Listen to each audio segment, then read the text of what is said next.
Freedom is a fragile thing, and it's never more than one generation away from extinction. It is not ours by way of inheritance. It must be fought for and defended constantly by each generation, for it comes only once to a people. And those in world history who have known freedom and then lost it have never known it again. What if sometimes to love your country, you had to alter or abolish the government? What if Jefferson was right? What if that government is best which governs least? What if it is dangerous to be right when the government is wrong? What if it is better to perish fighting for freedom than to live as a slave? What if freedom's greatest hour of danger is now?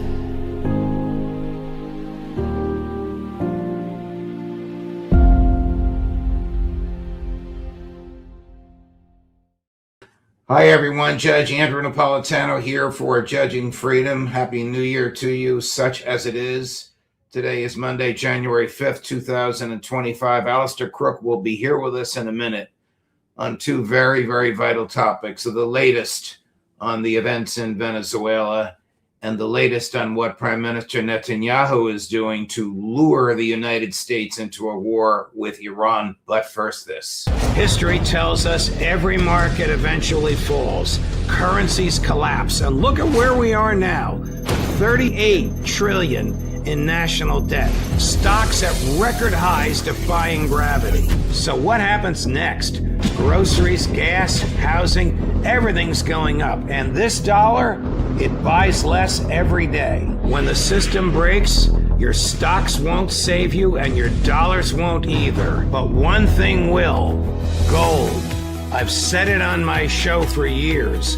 Gold survives collapse. Central bankers know this and billionaires know it. That's why they're buying more. Is it too late to buy, or is it just the right time? Call my friends at Lear Capital to find out. Ask questions, get the free information. There's no pressure, and that's why I buy my gold and silver from Lear. And right now, you can get up to $20,000 in bonus metals with a qualified purchase. Call 800-511-4620 or go to LearJudgeNap.com today. Alastair Crooke, welcome here, my dear friend, and Happy New Year, such as it is. Before we start on Netanyahu and before we get to how close the United States is with war in Iran, your take on the kidnapping of President Maduro. Well, I think that if you look to what has happened in Syria, you have the exact model.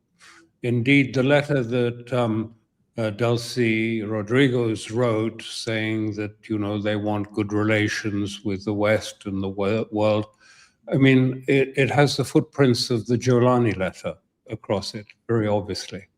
And what we now learn is that, in fact, this affair was being mediated by Qatar, just as the affair of the removal of Assad was being mediated by Gulf states. The Gulf states persuading Assad that he needed to break with Iran, he needed to break with Hezbollah and move closer towards the West, and then all would be well. Quite clearly, it wasn't. But this was the methodology, and it follows really, you know, we've seen it with Witkoff and also with Trump's son-in-law, Kushner. I mean, the business approach to geopolitics. And really, this is what went on in Venezuela. It is effectively a management buyout. You get rid of the CEO of the thing you wish to take over, remove the CEO, and then you do a management buyout, the army, the security services, etc., just as we saw in Syria, whereby, if you like, the army were bought off. They were miserably paid because the sanctions had reduced the army pay to absolutely incredible amounts, $7 a month or something. You can't live on that. So they bought it out, and this is what we've seen. what we see is therefore that Rodrigo's been in touch with Washington via Qatar. Her brother has been doing the same. Also, both of them have long-standing connections with the Qatari family, royal family. Let me and just stop. Let me just stop been- you for 1 second. Forgive me for interrupting. Yeah, The person please of go whom ahead. you speak is the new president of Venezuela. That's correct. She was the vice president, and now she's been sworn in as acting president. Okay, please continue. Sorry for that lack of clarity. And so it's clear she has been in touch with Qatar. Now, to understand the now acting president, Rodriguez, she has a background which is quite revolutionary. Her father was a revolutionary. He was executed and tortured. And she has that background, but she also has had very close contacts with the business community in Venezuela, in Caracas, and also she has deep contacts with the oil and petroleum industry. She is, in fact, also the Minister for Petroleum and has been formerly the Minister for Natural Resources, because also Venezuela has something like 22 billion in gold reserves also. So she has come in, and quite clearly what happened was that the existing security services were stood down, and the bodyguard of Maduro, the former president, was Cuban. He had a Cuban bodyguard, not a Russian or anything else. He had a Cuban bodyguard. They've all been killed. 32 of them are dead. Cuba has announced the deaths of the bodyguard. They were all killed in the abduction of Maduro. And I think other elements of the security service of Venezuela were also attacked. We saw there were attacks, and some elements were attacked. And as you know, the Syria model has not worked very well. We've ended up with ethnic cleansing and rivalries and literally a failed state in Syria. Now, what's happened in Venezuela at the moment is it's calm. I was speaking to someone about an hour ago. It's still very calm there. People are in shock, and they're still sort of digesting what's happened. And they see the situation, but the most important thing is the return there of a former interior minister under Maduro, Diosdado Cabello, and he has returned. He is a sort of Budanov figure. If you think of Budanov in Ukraine, the former head of GUR, the head of the Secret Service, the hitman there, he's been in Cuba for some time. He's very radical. He's very close to the Cubans. He was sent away by Maduro to Cuba, and now he's come back.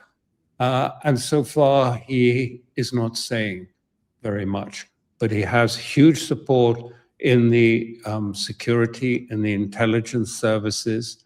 And it is not clear what is going to happen, whether he will follow the line of Delcy Rodriguez, the acting president, or use his connections with the security forces.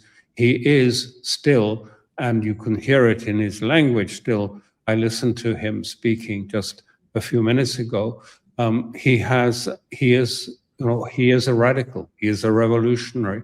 And I'm not sure what his intention is, but this bodes difficulty for it. It's the same thing we saw elsewhere. We have a ceasefire declared. We have a ceasefire in Gaza, but it was only phase one that was declared. There's no plan for phase two. And it seems it's the same thing. The plan for phase two in Venezuela was simply that the vice president would take over and all the institutions of the government would stay intact.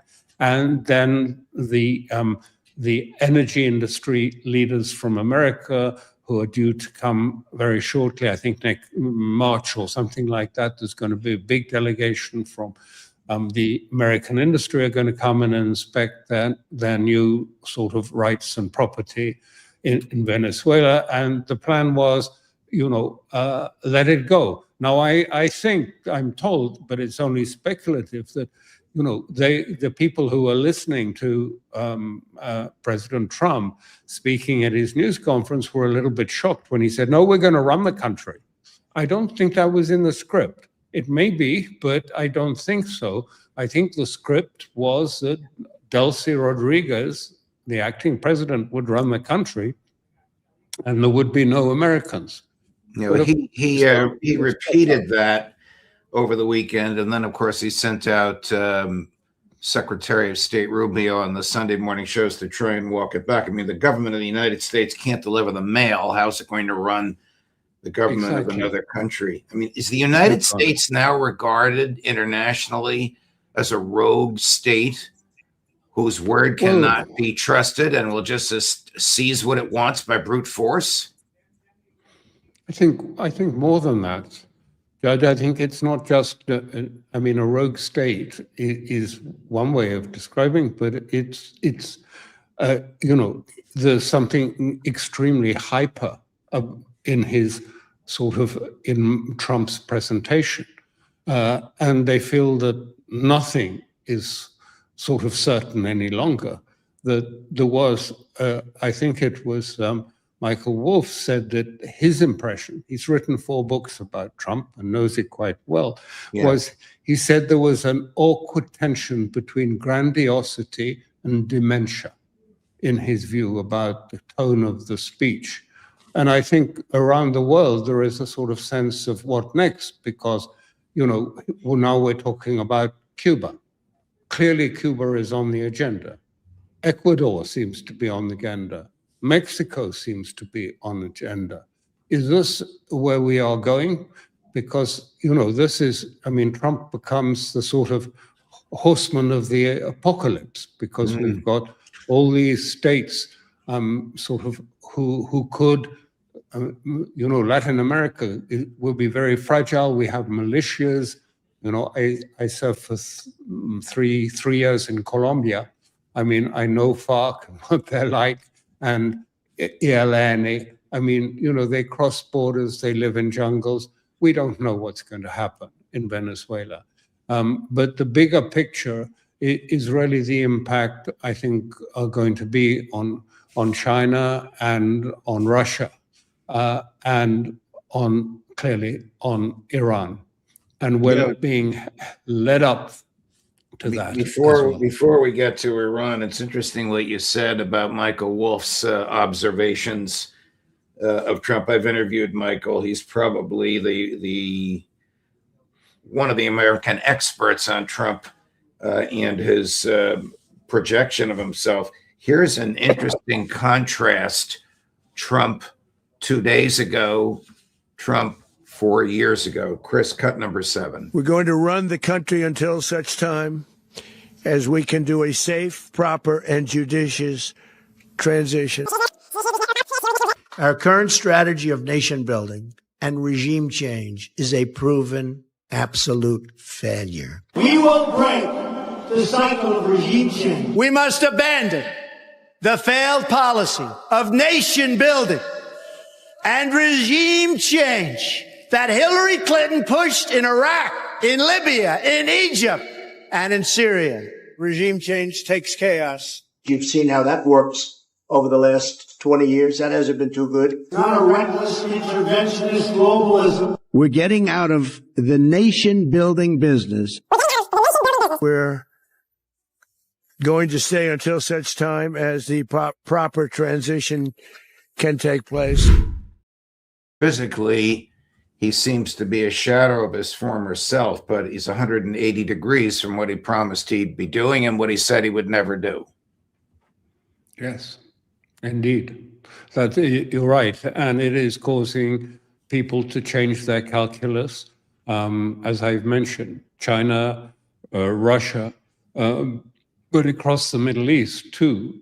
This is not just Latin America is the center of this firestorm at the moment, with all these states, some of them quite fragile. And we know that particularly the Secretary of State, Marco Rubio, has had a long animosity towards Cuba. And, the constituency in Miami and Florida is strongly opposed to Cuba. And as I say, all of their people were killed in that. The bodyguards were dead.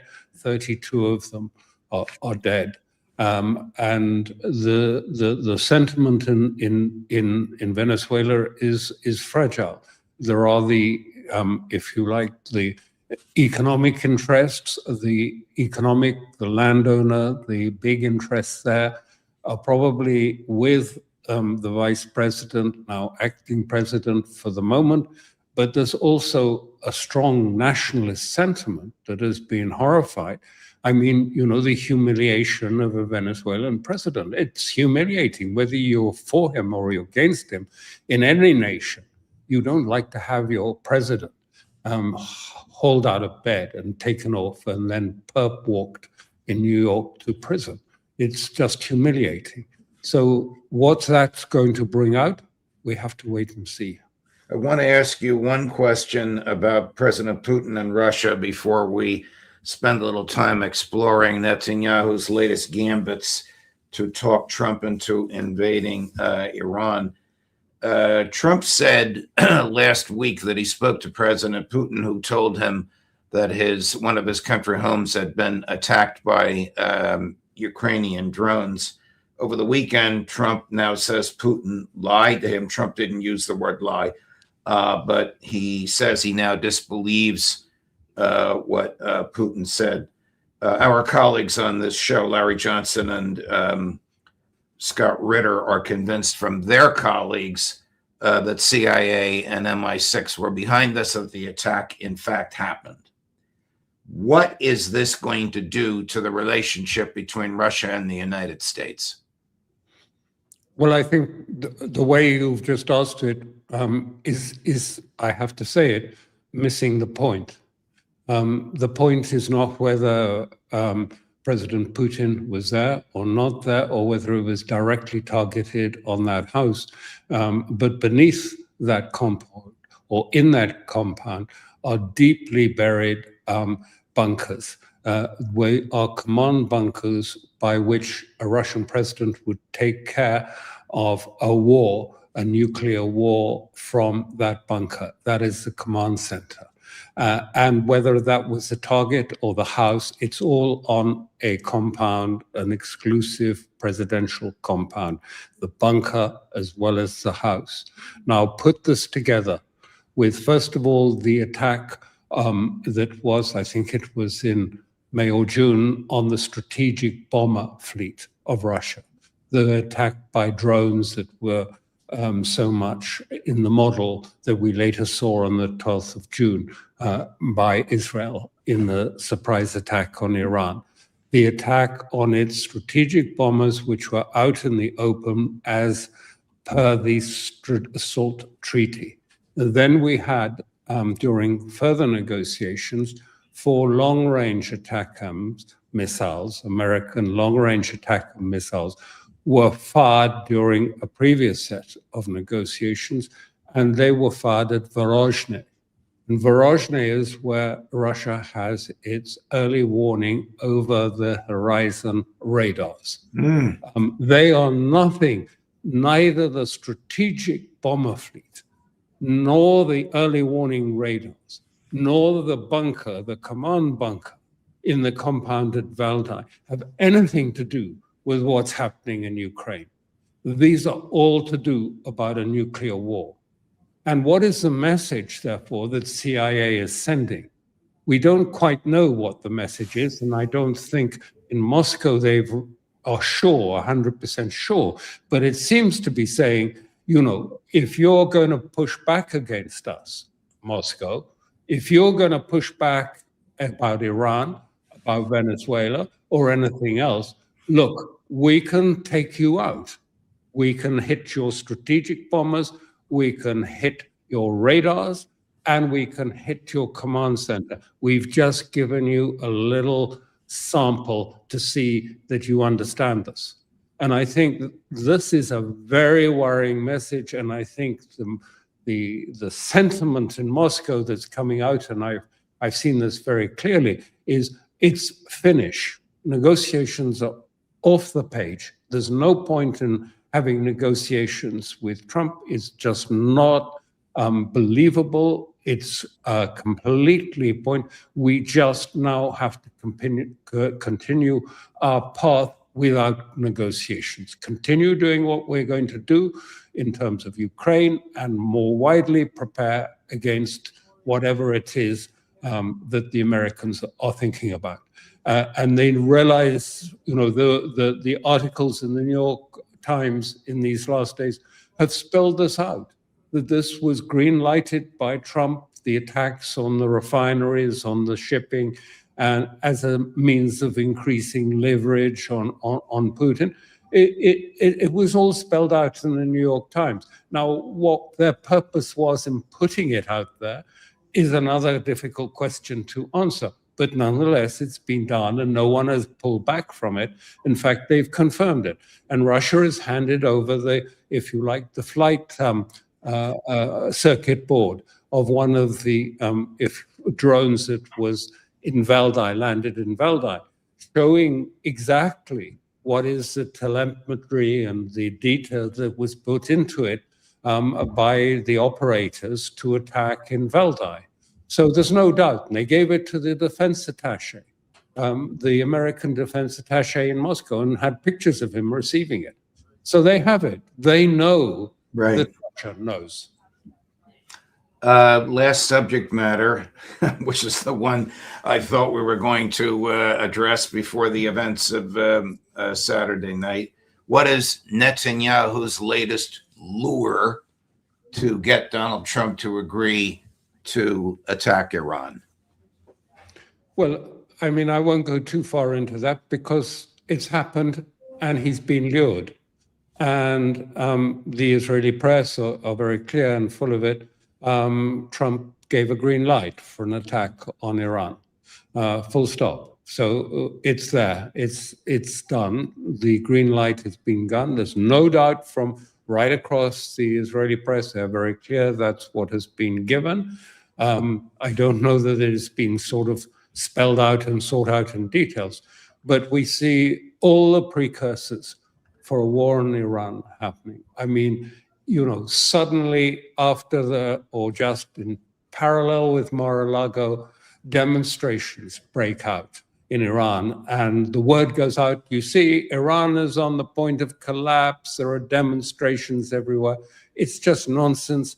It's the Mujahideen al-Kaq in one place, it's the Baluchis on another border, but they're armed. They're coming out armed into this. This isn't ordinary demonstrators, because look at the videos, they're armed. And the videos are being doctored to suggest they want the return of the Pahlavis, the king. I mean, it's just fake. Of course, there's some real economic hardship in Iran. There's no doubt about that. And where's that come from? The second obvious beginning to a regime change exercise, currency attack. So the rial is being attacked. Obviously, that's being organized out of Doha, where there are money exchanges, gold exchanges, and in any case, Iran doesn't have any reserves that it can fight that sort of economic war. And then we have also the press, the articles in the European press saying, Iran has been working with Al-Qaeda. A non sequitur, because Al-Qaeda and Iran are bitter, hated enemies of each other. And that they're planning a new terrorist 11th of September type of attack in Europe and America. They have sleeper cells everywhere ready to go. So all of those things are ready. And the last piece of it, because before an attack, what else will you see? You will see this. in the press today, in the Hebrew press today, they say, it's too late. It's too late. We've given a deadline for the complete disarmament of Hezbollah. Now we are going to attack it. And we have the permission of the Americans for that.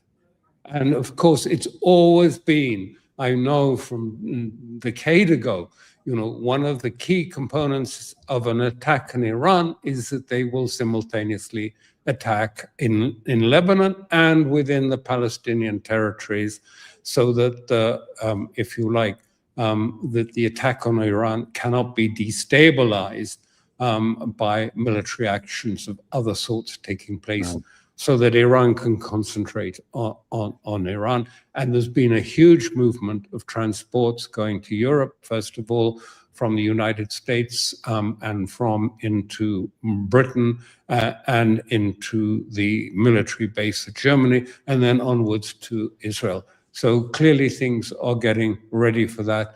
And I think Haig said that, what happened to the Venezuelans? They were effing around. They weren't doing what we told them. Either you do that, and Iran is effing around too. And you know what happens when you do that with this president? This president won't tolerate this, and it will be action. So much for the peace, President. Alastair, thank you very much. We've been all over the board.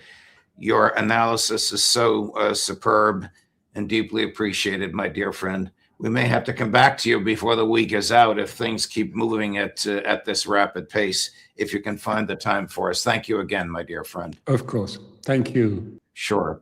Coming up later today at 10 this morning, Ray McGovern. At 10:30 this morning, Professor Jeffrey Sachs. At 11:30 this morning, Larry Johnson. At 1 o'clock this afternoon, our expert on Venezuela, Anya Parampil. Judge Napolitano for Judging Freedom.